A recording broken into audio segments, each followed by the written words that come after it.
These are the brand new Ninjago January 2025 sets, and in this video I'll be going through each and every one of them and ranking them from worst to best.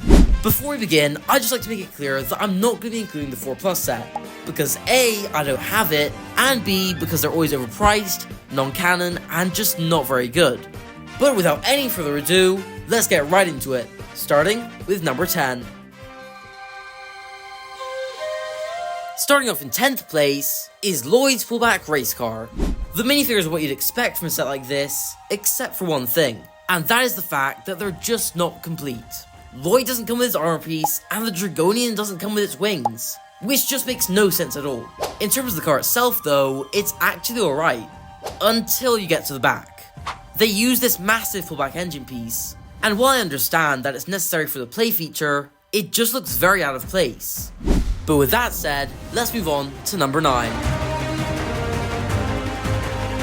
In 9th place is Kai's Mech Storm Rider, and for what it is, I actually quite like this set. You get some alright minifigures, and a really unique jet, with spots for both Nia and Kai.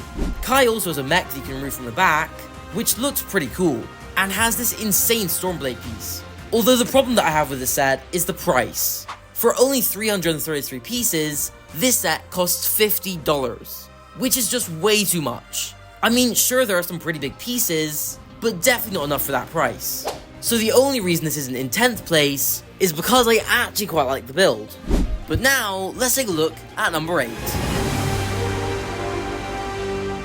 Which at first, I genuinely thought was going to be very good. But once I got it in hand, I was simply underwhelmed. And that is of course, Lloyd's Green Forest Dragon. There are a few things that I do like though, including the eye printing, and these insane new wing pieces. But the rest of the dragon is just not as good. The body is just way too simple for me, and I'm really not a fan of these weird legs. The minifigures are also really strange. The Dragonian Scout is fine, but then you get this really weird mix of old Lloyd suits. There is an exclusive baby dragon piece though, which if it plays a big role in the show, might make this entire set worth getting. So overall, I think you should only really get this set if you really like the dragon. Cause unless that baby dragon is a big deal, I just don't see any other reason to get it. But with that out the way, it's time to move on to the first spinner set, which is the Dragon Spinjitsu Double Pack. And now we're starting to get into the sets that I actually like. It comes with both Aaron and Lord Roz, who each have their own spinner and launcher, and they can both spin very well. There's also a small shrine build that has these extra golden spinner crowns, which can be used to upgrade your spinners. Overall, it's a pretty simple set, but honestly, that's what I like about it. Not to mention the fact that the spinners are a lot of fun. But staying on top of the spinners, let's move on to number 6. Which of course is Sora's Dragon Spinjitsu. For only $10, you get 2 minifigures, those being Sora and a Dragonian Warrior. The spinner has enough space for one minifigure, and just like in the double pack, it spins very well, which can be used to attack enemies. Speaking of which, this set also comes with a baby Dragonian, which looks really cool, and the fact that they give it a stand is just amazing. So overall, if you couldn't tell already, I love this set. The figures are amazing for the price, and it just knows what it is. Though if you think this set is good, then you're in luck, because this next one is nearly identical. Which, you guessed it, is Kai's Dragon Spinjitsu. I think the minifigures are slightly better in this one, with the new Kai and the Dragonian Scout. Other than that though, this set is basically the same, although I do think the color scheme is slightly better. So yeah, overall it's a very good set, but my thoughts are pretty much already covered, since it's basically just the same as the last one. But with that said, let's take a look at number 4. In 4th place is Roz and Aaron's Super Stormjet. It has some alright minifigures, coming with Aaron and Lord Roz, a Dragonian Warrior, and a baby Dragonian. The jet itself though is really cool, with these insane egg-shaped wings, and some really nice texturing. There's enough space in the cockpit for Aaron, and a dragon drone for Roz, which can detach to become its own thing. The front of the jet can also be removed, leaving behind 2 really weird looking jets. So overall, while the figures are slightly disappointing, the build more than makes up for it, with just an outstanding jet. But with that said, let's move in to the top 3. Which starts off with Zane's Mech Battlesuit. It comes with 3 incredible minifigures, including a shirtless Zane, Wildfire, and Drix of the Forbidden Five, who is just insane. The mech itself is pretty cool, with enough space for one minifigure, Zane, and some great articulation. This set is also the cheapest way to get a prismatic blade, which look as though they're going to play quite a big role in the show, and maybe making this set even more worth it.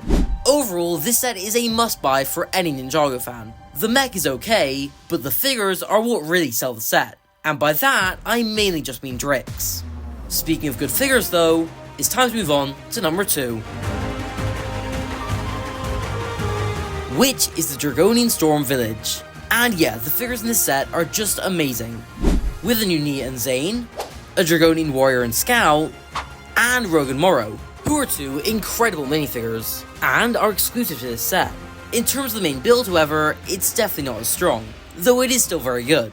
There's a collapsing bridge that leads to a bottomless pit. There's also a cage to trap minifigures, and a weapons rack on the other side. There's also a small storm spinner, on which you can have 2 figures fighting. So yeah, while the set is pretty mediocre, you gotta love it for the minifigures, which are just outstanding.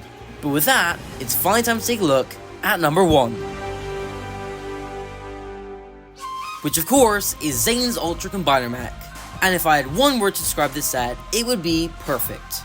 It comes with 2 of the new Ninja, Cole being exclusive, a Dragonian Warrior and Scout, and Pixel and Noct, who are both exclusive, with Noct by far being my favourite figure of the wave. Oh yeah, and there's also Big Zane, who is just so funny. The mech itself though is stunning, some of my favourite parts being the cool shoulder pads, the wheels on the back of the legs, and Ryu's head on the top of the mech.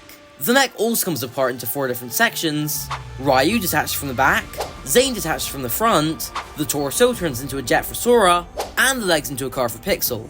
Overall, it's no wonder why this set got first place. The minifigures are everything you could ever ask for, and the mech is amazing.